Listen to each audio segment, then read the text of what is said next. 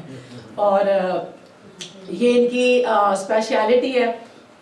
سمر کا مجھے ایکسپیرینس نہیں تھا، ڈاکٹر صاحب نے کہا سمر جو ہے وہ پڑھیں، مجھے بالکل بھی آئیڈیا نہیں تھا کہ سمر کیسا لکھیں گی، لیکن انہوں نے پڑھا ناول کو۔ سب سے بڑی بات ہوتی ہے کہ جو آپ کی تخلیق ہے اس کو لوگ جو اس پہ انٹرسٹ لے رہا ہے۔ باقی یہ کہ میں نے نام تو سب کے لکھے ہوئے ہیں، سب آئے ہیں، مطلب مجھے دیکھ کے اتنی خوشی ہو رہی ہے کہ اشرف لودھی صاحب بیٹھے ہوئے ہیں، مسعود بھائی آئے ہیں، طارق راؤ صاحب ہیں، سارے ادھر بھی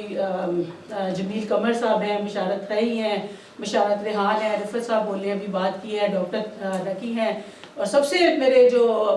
سکندر ابوالخیر صاحب بھی ہیں، شاہد خاشمی اور سیما، آلویز آلویز، اور حمید صاحب بیمار تھے، ان کی وائف بھی بیمار تھی، بچے بھی، لیکن پھر بھی وہ آئے۔ تو یہ سارے، اور اس میں سب سے زیادہ آج جو ایڈیشن ہے وہ میری جو اگلی فلم آ رہی ہے کلیسا میرے آگے، اس کے جو ہیرو ہیں حمزہ وہ بیٹھے ہوئے ہیں اور شہزاد ہیں، اور ابھی وہ ان کی وہ نعیم صاحب بھی تھے، اور ان کی وائف جو ہماری میک اپ آرٹسٹ تھی وہ بھی آئی ہوئی تھی۔ تو ڈاکٹر صاحب کا پتہ نہیں ناول کے بارے میں بہت ساری بات ہو چکی ہے، اگر کوئی کویسچن کرنا چاہے تو کر لے۔ میرے لیے تو یہی، میں نے تو یہی ایکنالج کرنا تھا، اور جو ہے اس میں کیا کہتے ہیں، جو کچھ لوگ ایسے، جیسے ابھی حسین حیدر صاحب نے کہا کہ فیصل فارانی نے مجھے امرتا پریتم کہا، بہت سے ایسے لوگ ہیں جو ابھی میں بات کروں تو شاید میری آنکھوں میں آنسو آنا شروع ہو جائیں کہ وہ اب اس دنیا میں نہیں رہے، لیکن جو آج روبینہ فیصل ہے اس کے پیچھے ان کا کوئی نہ کوئی عمل دخل، ان کا ہاتھ، ان کی اپریسیشن، ان کا، جیسے امیر جعفری پیچھے بیٹھے ہوئے ہیں، رفیق سلطان صاحب ہے، مجھے یاد ہے کوئی کچھ بھی کہے، نیلم ہے، ظفر بھائی ہیں، مجھے یاد ہے کہ پرویز صاحب کے تھرو کافی میسیجز مل جاتے ہیں، تو مجھے انہوں نے کہا کہ رفیق سلطان بھائی کہہ رہے ہیں کہ روبینہ جو بھی دنیا ادھر سے ادھر ہو جائے وہ اپنی بات پہ پکی رہتی ہے۔ تو یہ رفیق بھائی، یہ میں آپ کو بتانا چاہتی ہوں کہ یہ جو ورڈز ہوتے ہیں نا، یہ انسان کو پھر اس پہ رکھتے ہیں اور کرنے کی موٹیویشن دیتے ہیں۔ تو سب کا بہت شکریہ، اور صادقہ کا تو اسپیشل شکریہ اور فیملی آف آرٹ کو اور فیصل کا کوئی شکریہ نہیں، کیونکہ ان کا میرا رائٹ ہے۔ چونکہ جی چند ہمارے پاس چند منٹ ہیں، تو میں چاہوں گا کہ 2-4 لوگ جو سوال کرنا چاہتے ہیں تاکہ ایک ڈائلاگ ہو، تو میں اپنے ایک سوال سے بات شروع کرتا ہوں، پھر احمد رضوان صاحب، پھر رفت صاحب، تاکہ گفتگو ہو۔ تو روبینہ، میرا آپ سے یہ سوال ہے کہ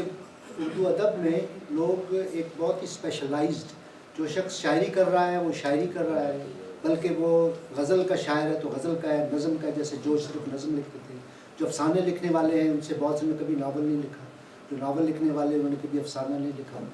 آپ نے نثری شاعری بھی کی۔ تو مطلب ہے یہ بتائیں، یہ جو کریٹیو ایکسپیرینس ہے، جو آپ کے کریٹیو مختلف ایکسپریشنز ہیں، اس حوالے سے آپ ہمیں بتائیں کہ یہ ایک بہت شعوری طور پہ کوشش تھی کہ آپ ایکسپلور کرنا چاہتی تھی مختلف فارم سے، یہ ایک نیچرلی، ایک آرگینکلی یہ آپ کا سفر جو ہے؟ میں آپ کا سوال کا جواب دینے سے پہلے ٹیمپی خالدہ عظما مجھے اور نگہت جنہوں نے پروف ریڈنگ بھی کی، مجھے کہنے پانی پی لو، لیکن مجھے ویسے ہی پیاس لگ رہی ہے، لیکن ٹھیک ہے۔ جو ڈاکٹر صاحب کا سوال ہے وہ یہ ہے کہ اس کا مجھے فہمیدہ ریاض کا بھی ایک دفعہ ای میل آیا تھا، انہوں نے مجھے کہا کہ روبینہ تم اپنے چھپے ہوئے ٹیلنٹ کو خود پہچانو، کیونکہ تم کالم پہ لکھ رہی ہو، تم حالانکہ میں ان سے کبھی نہیں ملی، تم کالم بھی لکھ رہی ہو، تم یہ افسانہ بھی لکھ رہی ہو، تم سب کچھ کر رہی ہو، تو تم کچھ بھی نہیں کر سکو گی، یا تم اتنا کچھ کر لو گی کہ دنیا حیران رہ جائے گی، تو تمہیں پتہ ہے کہ تم کہاں کھڑی ہو۔ تو وہ پھر میں نے ان کو بھی یہی جواب دیا تھا، میں نے انہیں لکھا، میں نے کہا سب کچھ ٹائم کی پہ ڈیپینڈ کر رہا ہوتا ہے، میرے بچے چھوٹے ہیں، مجھے جس چیز کا ٹائم ایک آئیڈیا آتا ہے، جیسے کالم لکھا، اس کا مجھے اب میں اس پہ افسانہ لکھنا چاہتی ہوں، جیسے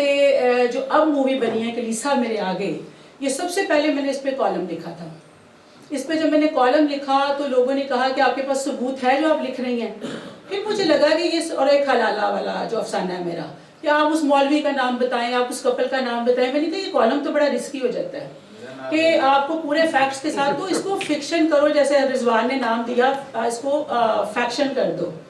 تو میں نے پھر اس کو فیکٹس کو فکشن میں ڈالا, پھر کوئی کویسچن نہیں, پھر آپ جو مرضی کرتے رہیں, رائٹر وہ بن جاتا ہے, بھگوان بن جاتا ہے. تو وہ پھر میں نے افسانہ, اور جب ٹائم ملا اور یہ واقعی ناول کی طرف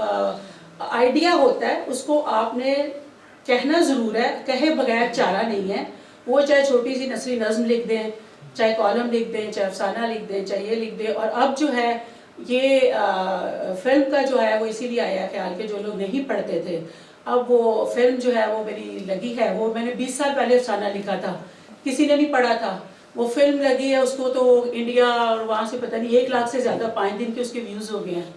اس کی وجہ کیا, اور وہ لوگ کہہ رہے ہیں کہ اچھا ایسے ہوتا ہے, اور وہ افسانہ لکھو کون پڑھے. تو یہ ایک تو یہ جو ایولیوشن ہوتی ہے یہ ٹائم کے حساب سے خود بھی کرنی ہوتی ہے, اور دوسرا آپ کا جو کریٹیویٹی ہے وہ نکلنی ہے. آپ کو زیادہ پتہ ہے, آپ بھی سب کچھ ہی کرتے ہیں. شکریہ. رضوان صاحب کا کوئی سوال؟ میں نے پوچھنا تھا کہ نارسائی ناول لکھنے کا خیال آپ کے ذہن میں کیا ان 2 ناولز یا ان 2 کتابوں کے بعد ذہن میں آیا تھا جن میں کریکٹر اسیسینیشن کی گئی تھی, اور آپ نے سمجھا کہ میں سچ کو دنیا کے سامنے لاؤں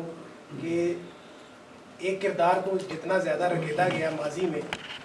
اور اصل سچ کو پیچھے دھکیلا گیا, تو اس کے پیچھے کیا انسپریشن تھی آپ کی؟ اس کے پیچھے میری وہ مین میری جو نیچر ہے وہ تھی. آپ کا کویسچن بہت اچھا ہے, بہت ریلیونٹ ہے, اور اس کی موٹیویشن ہے جو میں نے دیباچہ میں لکھی ہے کہ جب میں نے یہ دیکھا, جب امرتا پریتم کی کتاب سارا شگفتہ پہ پڑھی تو وہ تو اچھی اچھی لکھی ہوئی تھی, پھر سارا شگفتہ کو خود پڑھا تو مجھے عجیب سا پڑھ کے لگتا تھا کہ وہ یہ نظموں میں ہے کیا. اچھا, پھر میں نے اس کو جو دوسری اس پہ کتابیں لکھی گئی ہیں جو ان کے دوستوں نے ان کے مرنے کے بعد لکھی, اور وہ اس قدر ان کی کریکٹر اسیسینیشن تھی. اور میری یہ نیچر ہے کہ اگر کوئی مجبور اور بے کس ہے نا, اپنے لیے آواز نہیں اٹھا سکتا, تو یہ میری بچپن سے عادت ہے کہ میں کود پڑتی ہوں کہ یہ بول نہیں رہا تو میں نے اس کے حصے کا بولنا ہے. تو مجھے لگا کہ یہ مرد ہے, یہ عورت, آپ نے اس کی زندگی میں اس کو اتنا اس کا حشر کر دیا, تو اب اگر وہ ہے ہی نہیں اپنی بات کہنے کے لیے, تو اب اس کی ذات کو لے کے آپ اتنی گندی باتیں کیسے کر سکتے ہیں. اور اس کی شاعری کو چھوڑ کے اس کی صرف کریکٹر پہ کیوں بات ہو رہی ہے. وہ ایک آرٹسٹ بھی تو تھی, وہ ایک شاعرہ بھی تو تھی, اس کی شاعری کو کیوں پیچھے دھکیل دیا, حالانکہ اس کے لفظ اتنے پاورفل ہیں کہ وہ آپ کو کہیں کا کہیں لے جاتے ہیں. تو پھر میں نے یہ ساری پڑھی چیزیں, اور اس کے بعد یہ مجھے اپنی ذمہ داری لگی. اور آپ یقین کرو رضوان کہ میں نے جو اس کے حق میں چیزیں لکھی گئی تھی وہ بھی پڑھی, جو اس کے خلاف چیزیں لکھی گئی تھی وہ بھی پڑھی. اور پھر میں نے اپنے آپ کو, جیسے صادقہ نے کہا کہ روبینہ روح میں داخل ہو گئی, میں اس کی روح میں داخل ہو گئی. کئی دفعہ مجھے ایسے لگا کہ میں جو ابھی کسی نے تبصرہ میں کہا تھا کہ شاید روبینہ کی ذہنی کیفیت بھی وہ کچھ ٹھیک نہیں رہی ہوگی, رفیع صاحب نے شاید بات کی, تو وہ واقعی ایسے ہی ہو گیا تھا. مجھے ایسے لگتا تھا کہ وہ اپنی بات آ کے خود مجھ سے کہہ رہی ہے. اور جو ڈاکٹر صاحب اور صادقہ کی آج موجودگی کا یہ فائدہ ہے کہ چونکہ یہ ماہر نفسیات لوگ ہیں, میں اس کی سائیکالوجی کو ہی سمجھنا چاہتی تھی کہ ایک عورت جب ملٹیپل سیکچول افیئرز میں پلس زیادہ شادیوں میں جاتی ہے تو اس کے بعد اس کا دماغ کہاں تک یہ چیز اس کو افیکٹ کرتی ہے. کیونکہ یہ میں نے کہیں پڑھا تھا, ڈاکٹر مقصود جعفری کی کتاب میں پڑھا تھا کہ جب مرد کو یہ چیز ہوتی ہے لیکن اگر عورت اس طرح کرے تو اس کا دماغ میں پرابلم آنی شروع ہو جاتی ہے. میں نے وہ ایک لائن کو بھی ذہن میں رکھا, اور پھر میں نے اس کیریکٹر کو ایکسپلور کیا. تو جب یہ کیریکٹر میں ایکسپلور کرتی گئی تو پھر مجھے